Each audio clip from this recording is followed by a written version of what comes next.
بسم اللہ الرحمن الرحیم۔ السلام علیکم ورحمۃ اللہ۔ انفارمیشن پوائنٹ کے پلیٹ فارم پر خوش آمدید سامعین و ناظرین۔ جس شخص پر تنگ دستی آ جائے، جس پر غربت مسلط ہو جائے، اس کے بارے میں رسول کریم صلی اللہ علیہ وآلہ وسلم کا فرمان سنیں۔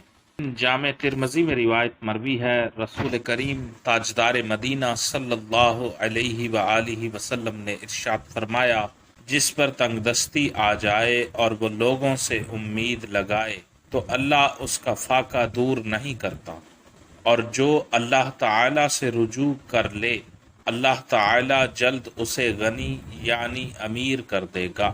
جامع ترمذی کی روایت ہے، آقا نامدار صلی اللہ علیہ وآلہ وسلم نے فرمایا، جس پر تنگ دستی آ جائے اور وہ لوگوں سے امید لگائے تو اللہ تعالی اس کا فاقہ دور نہیں کرتا، اور جو اللہ کریم سے رجوع کر لے اللہ جلد اسے غنی یعنی امیر کر دے گا۔